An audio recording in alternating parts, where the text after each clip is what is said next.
This people, I am SYED SHABAHAT. You are watching Fault Lines. One of the major fault lines of this week is the crisis of Democratic Republic of Congo, a country that is neighboring Rwanda and have been hit by one of the worst crises since 1996. That is 2 years precisely after Rwanda's genocide. The war involved several neighboring countries, and as a matter of fact, many of the survivors of Rwanda's genocide also fled and took refuge in DRC as well. Nonetheless, there were many rebels who went to DRC and formed various groups to continue this wave of violence, which so far has claimed 5 million lives. You heard me right, 5 million lives. According to the United Nations, 6.9 million people in the Democratic Republic of Congo are internally displaced, and another 19.6 million people in dire need of humanitarian aid. And as DRC grapples with the situation, it is what my take is on the issue of Congo. The conflict in eastern DRC has its roots in the 1994 Rwanda's genocide when more than 800,000 people, mostly ethnic Tutsis and modern Hutus, were killed by Hutu extremists. Some of the perpetrators of genocide fled into DRC, where they formed the FDLR rebel group, which has been accused of committing atrocities against civilians. Rwanda has intervened militarily in DRC several times, claiming to pursue the FDLR, but also alleged exploiting the DRC's mineral wealth and supporting other rebel groups, such as M23.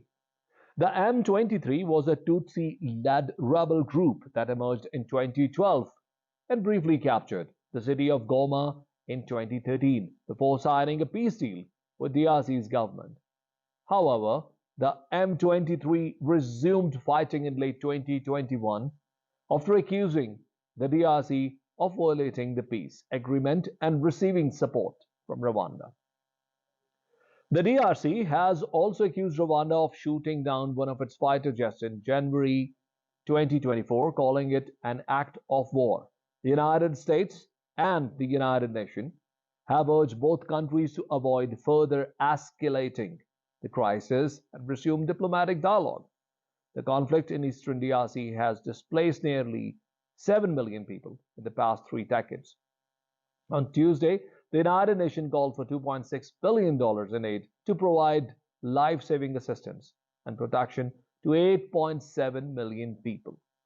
The people of Goma have protested against the international community's inaction on the bloodbath that the country has been facing for quite some time. Ladies and gentlemen, my first guest in the show is joining me from Canada. He is going to talk about this very pertinent issue. His name is Dr. Richard Nyelade. He's lecturer in University of Ottawa, holds PhD from University of Shanghai, and is an expert of African affairs. Dr. Richard, I welcome you to the show. Thank you. Dr. Richard, before we talk about this crisis in particular, would you like to tell us about the country at large and its geography, particularly the strategic significance that it carries in the settings of Africa? Yeah, the Democratic Republic of the Congo holds over 70% of the world's cobalt reserves, which is, as we know, a critical component of lithium batteries used in electric vehicles and electronics. And it also is about among the main producers of copper, diamonds, and also bauxite globally. We shouldn't also forget that the Congo, the Democratic Republic of Congo, has around 60 to 80% of the global supply of coltan. Again, one very great resource of the Congo is, it's the forest, the rainforest. It's the second largest place of forest in the world, with more than 1.6 million square kilometers. And we know that rainforest plays a very important role in regulating global climate temperature. What are the main causes of conflict and what are the conflict drivers that have not been able to settle down during last several decades? Yeah, definitely. Most often when we talk about Congo, and mostly the causes, the main drivers of this situation, people just think about the ethnic conflicts, and which are obviously one of them. When we want to refer to the proximate causes, but we need to deeper than that, and to go to understand what is Congo. Congo was part of one of the most influential kingdoms in Africa, which whose area covered what we call nowadays Angola, Congo, Republic of Congo itself, and the Democratic Republic of Congo, Gabon. So all these areas of more than 300,000 square kilometers was the Kingdom of Congo. But this kingdom was dismantled by the European conquest in the 19th, by the end of the 19th century, in what we have been taught as the Berlin Conference. The Berlin Conference was known as the conference for the division of Africa, but actually the main point of division was Congo because of its wealth. And we remember King Leopold, who kind of tried, who had this statement to say he doesn't want to miss to get his share of this magnificent slice of the African cake. This is how they used to discuss about geographies and peoples, because it's also about people. So this area was divided, and we have seen the birth of new states, nation states, Rwanda, Burundi, and Angola, and all these regions have been fabricated all of a sudden by the will of those who wanted to create a free zone of trade. So it was about trade, but on people, on cultures, on civilizations. So these are still the main causes that people don't address when they discuss about Congo. But we might also think about the drivers, the current drivers, because we talked about coltan, which is used in the phone industry. So all those companies, all of us, we are using phones. And so we all owe something to Congo. And also, the companies that are selling the weapon. So all these are part of the drivers of this situation, which is worsening, and many people don't address them most often. And how the conflict has affected the life of Congolese people, how bad the situation has gone for them. Yeah, according to the United Nations reports, there are 5.5 million internally displaced people within Congo itself, without counting those who are outside of Congo. So we have also child soldiers who are being recruited by military factions to commit very dreadful and terrific actions. We also have the involvement of different, as I mentioned, practices like rape and different practices like destruction of the environment, because when we talk about the exploitation of these resources, it's not done in a proper way. So we have all the geography, the people, the cultures that are being dismantled, that are being transformed with very long-lasting consequence for this region. We have also millions of people who have died, in addition to what I mentioned as the legacy of 10 to 15 million of Congolese who died under King Leopold's colonialism.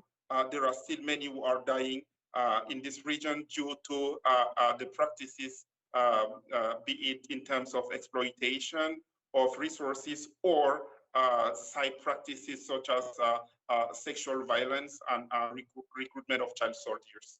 Would you like to talk about the role of the neighboring countries, particularly Rwanda, Uganda, and most importantly, Burundi, countries that are active participants, according to many critics, in this conflict?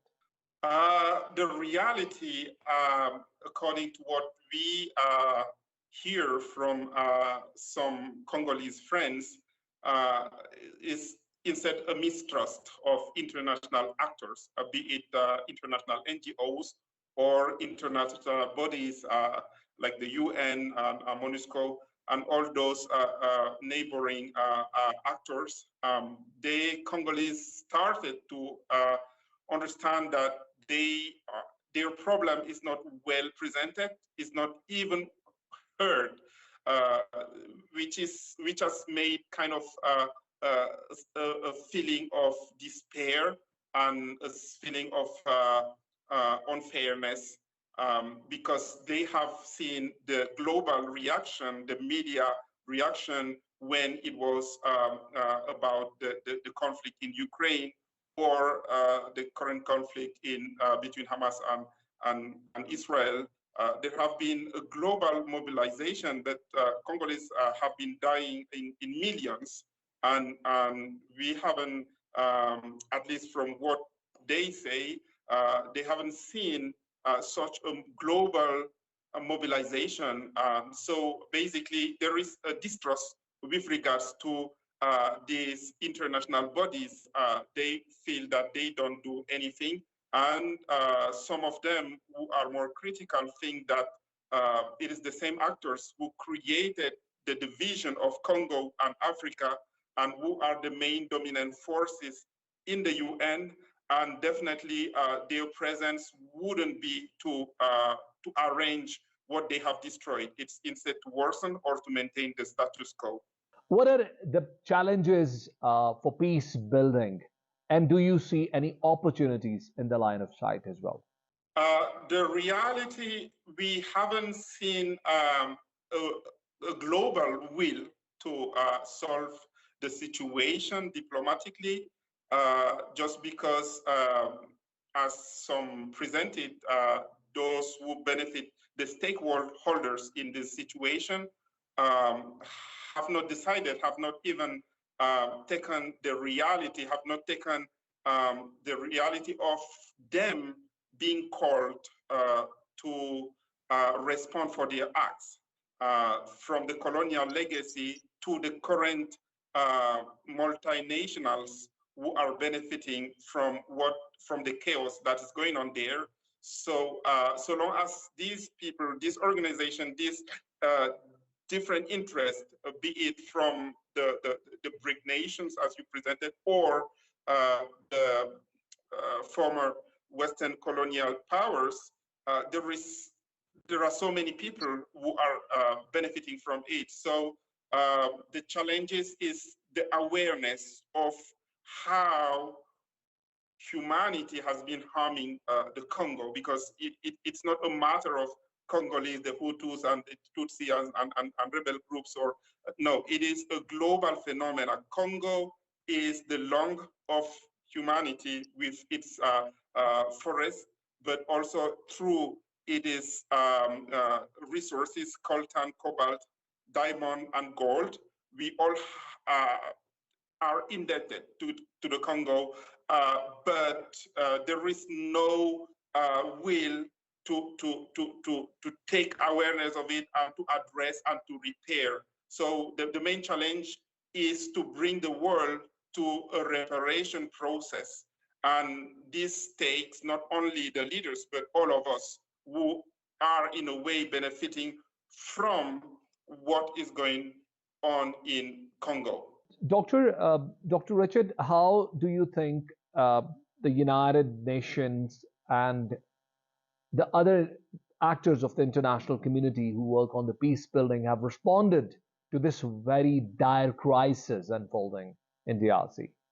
It's not a matter of myself as an individual. It is a feeling throughout Africa, and at least throughout those who claim their confidence and trust into the movement called Pan-Africanism, those who think that Africa has been unjustly split up, divided, raped, and destroyed by different powers, starting from the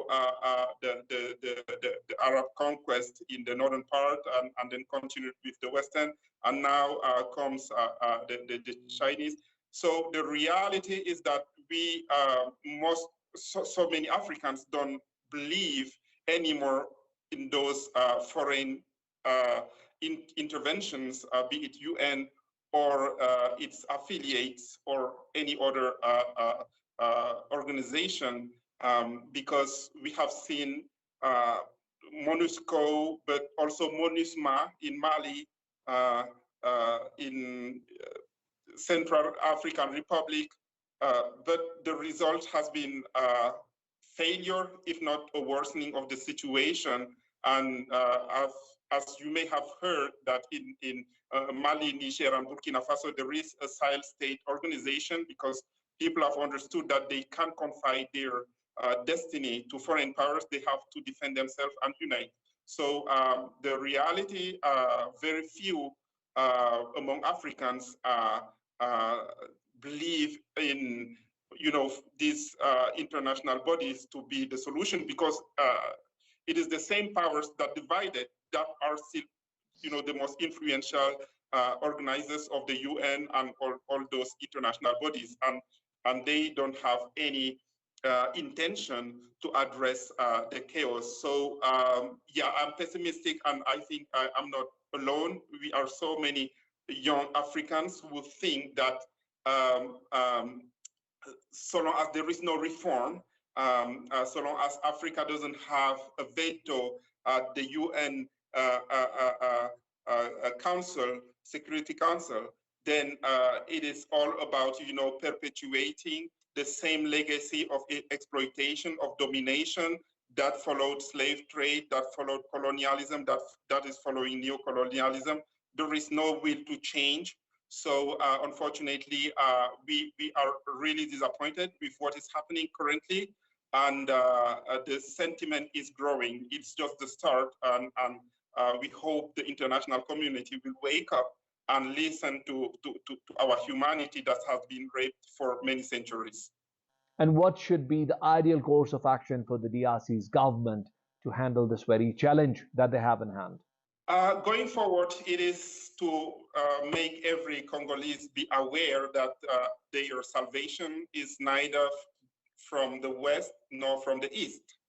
Their salvation comes from themselves, and that they need to stop confiding to any foreign powers for their salvation. And I think this is the message that many Congolese have been aware of. We have seen them active recently during the AFCON, the African Cup of Nations, where football players took the initiative to, symbolically cover their mouth with one hand and the other one with mimicking a gun, on their head, to show that they are being killed in silence of international community, of the media, and of policymakers. And they are everyone is trying to express their frustration, their despair. And so this is what football players are doing. And we have seen activists during the recent AU, African Union Summit in Addis Ababa. Some went to disrupt the meeting by making some protest.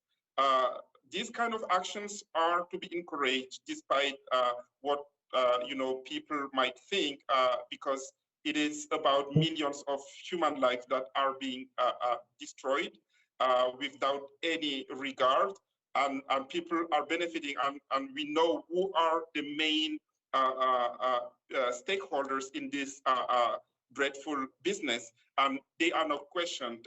We know the companies, we know the families who are still seated on the blood and the tears of these generations of people who have been just killed. Lumumba, and we need to have leaders like Lumumba, who was also killed just because of his patriotism. Thank you very much, Dr. Richard Nyelade, for being guest on our show. Thank you. Ladies and gentlemen, we'll take a break, and we'll join you back with second segment of the program. Stay with us.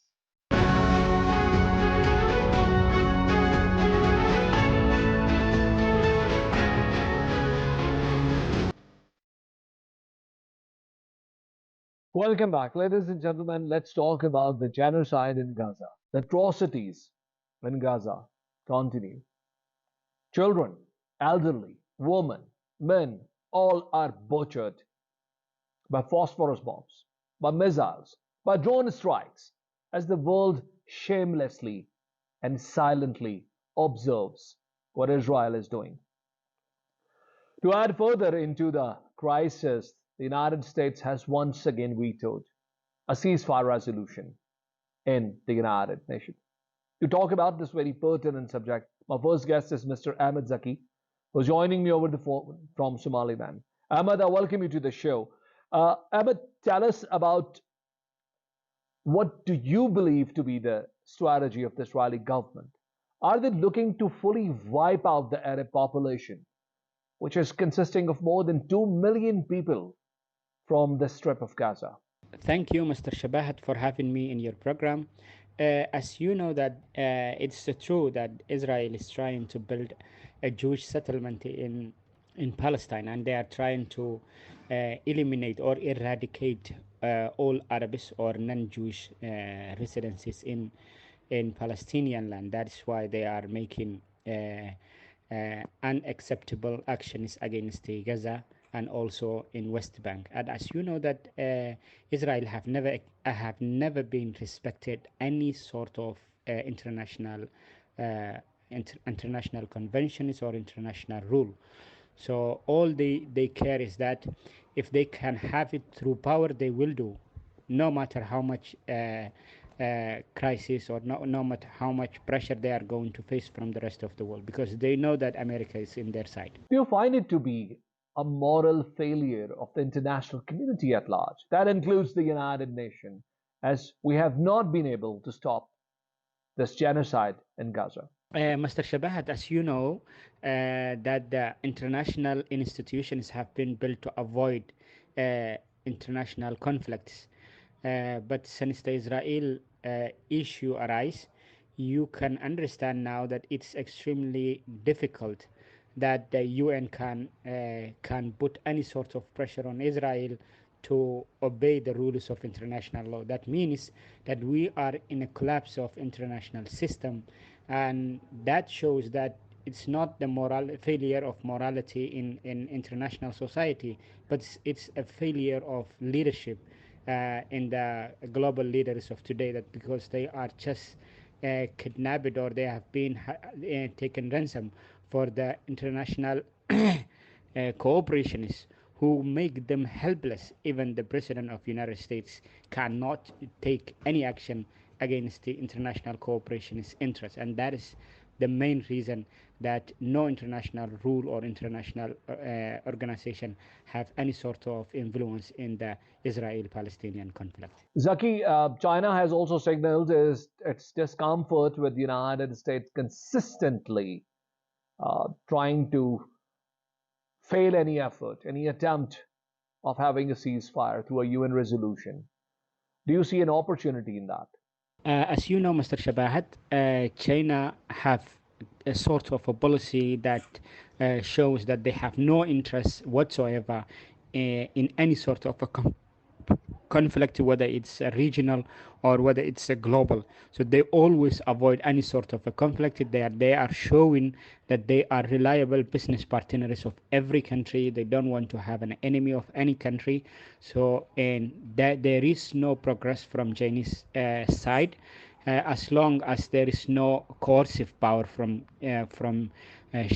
China to influence to stop any sort of a conflict in the global region. So you can understand that whatever they have an interest is that they should have to make an influence of a trade influence in the region and nothing else. And we have also seen the UN agency distributing food being targeted by Israeli Air Force. We have also seen the international journalists being killed in the cold blood. Is there actually no law to stop the state of Israel from unleashing these crimes? Whatever the Western culture was, or whatever the Western preachers were preaching that the human rights or a democracy have shown, it is ugly face in Gaza-Israel conflict.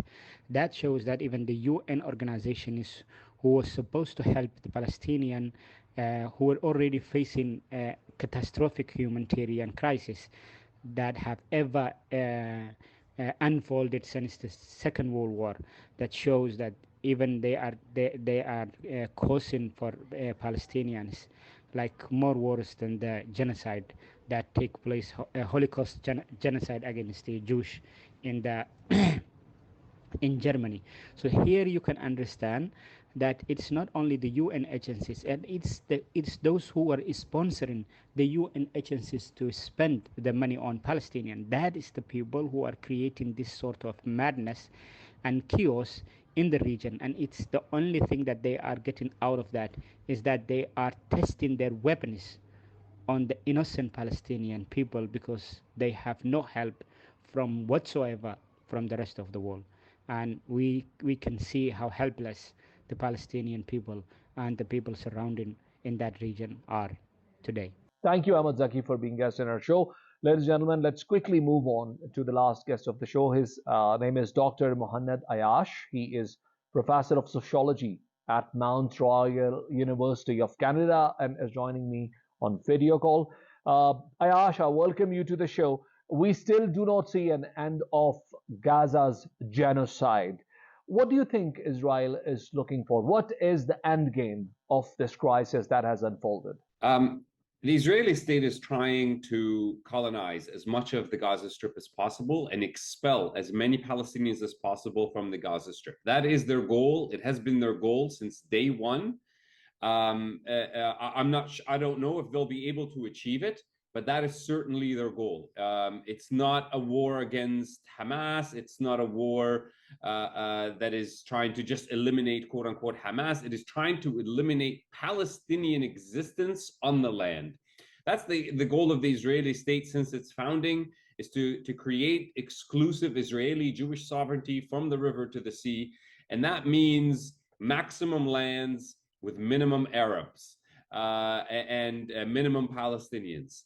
What the Israeli state ultimately wants is that control over the entire land from the river to the sea, with approximately 10, 15, maybe 20% of the total population being Palestinians. So Palestinian would become simply a minority, a group of people who do not have sovereign rights, and they are forced to live under exclusive Israeli Jewish sovereignty. That is the Israeli state goal in general, and that is what they're trying to build towards in this genocidal assault on the Gaza Strip. And what's your take on the United States again vetoing the ceasefire resolution at the United Nations? It's been many times. The United States continuously gives support to Israel, and it does that through military aid, through economic aid, political cover, legal support, and of course through the veto at the Security Council. And we're seeing that playing out once again here, where the U.S.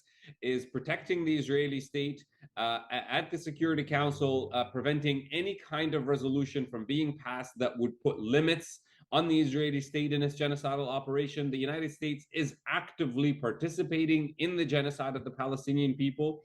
And even though it is not a popular position, even within the United States, There are the majority of people within the United States would like to see a ceasefire.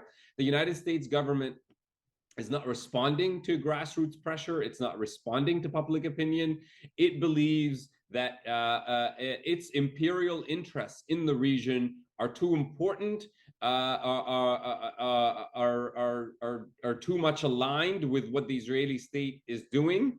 And therefore, they continuously provide support for Israel in this regard. Now, this is going to have consequences for the United States empire. It's going to have some internal consequences. Perhaps the next elections will be won or lost on this issue. Too early to tell, but this is a real possibility.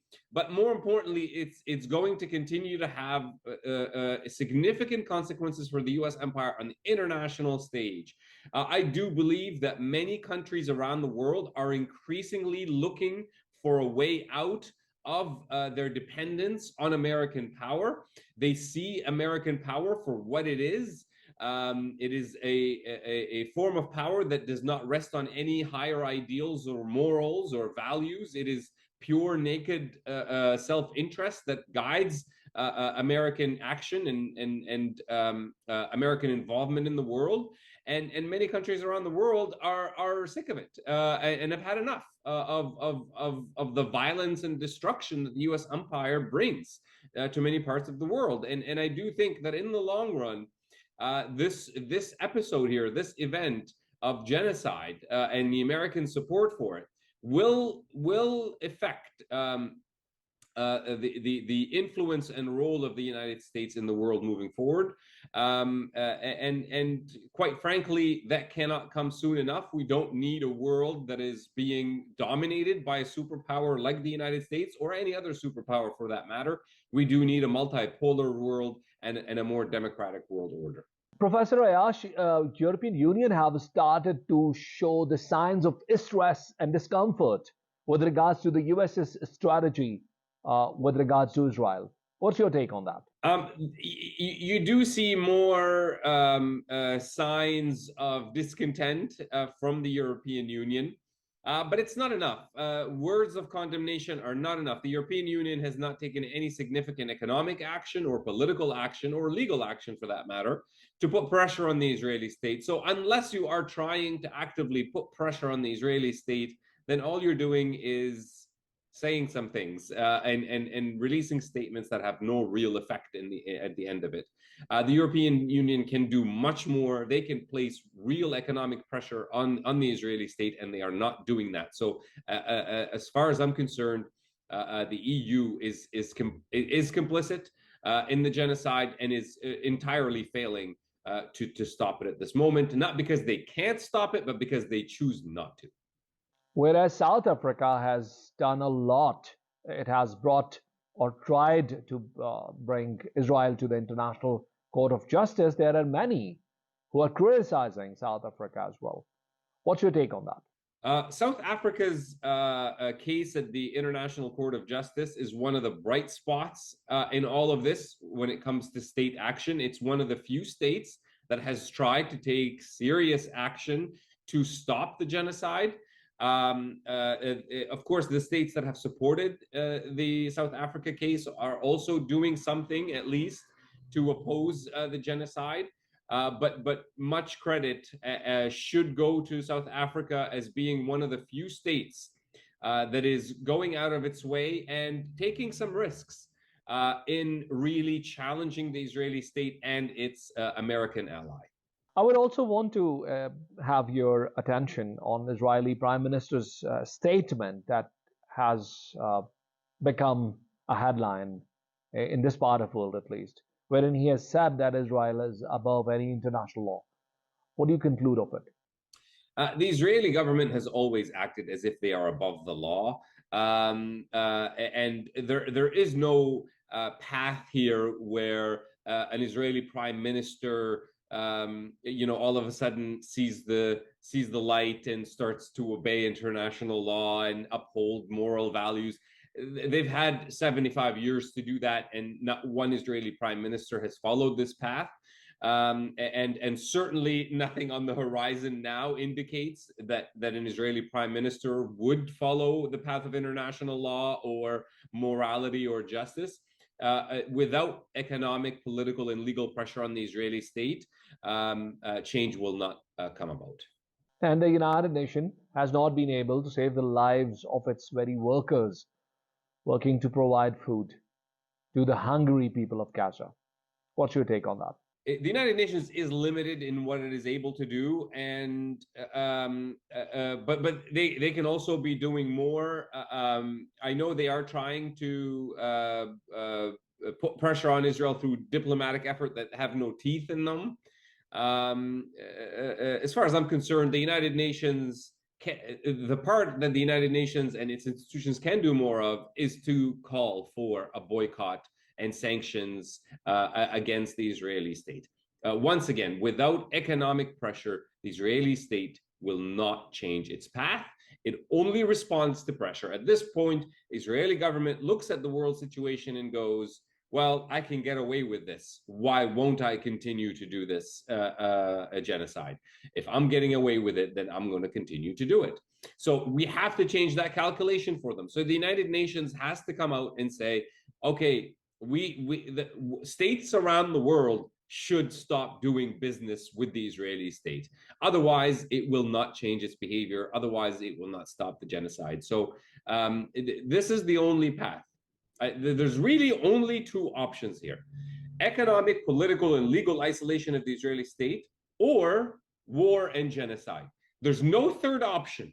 You can't just get your way out of the war and genocide piece by saying by releasing strong words of condemnation. That's doing nothing to stop us from the path of genocide and war. So if you really are serious about getting off the path of genocide and war, you have to do economic isolation, you have to do political isolation, you have to do legal isolation of the Israeli state, place a great deal of pressure on it, and it will change its behavior that way. And that is the healthier way to do it. I much prefer that than the path of war and genocide. And what is the worst case scenario as we do not find anyone stopping Israel to advance in the strip of Gaza, and particularly in the last corner of Rafah, which is on the border crossing? How do you see that? Basically, the Israeli state has cornered over 1 million Palestinians into a very small area in Rafah, and clearly their goal is to expel them, as many as possible, into Egypt, and the Israeli government couldn't care less where they go after that. Whether they stay in Egypt or go to other places, the Israeli government doesn't care. It just wants Palestinians off the land. Again, that is the goal of the Israeli state, to establish exclusive Israeli Jewish sovereignty across the entire territory from the river to the sea, with a small minority of Palestinians remaining on the land. So that is their goal in Rafah. That is their end game. Whether they achieve it or not is another story. Palestinians are resisting, of course. Other countries are resisting this plan. By the way, even the Americans more or less admit that that is the Israeli plan. When they wrote that very weak UN Security Council resolution that was rejected by other countries in the Security Council, as it should have been, because it was a very weak resolution. But nonetheless, within that resolution, they mentioned that they are opposed to efforts by the Israeli state to engage in a ground invasion of Rafah that would lead to the expulsion of Palestinians into neighboring countries.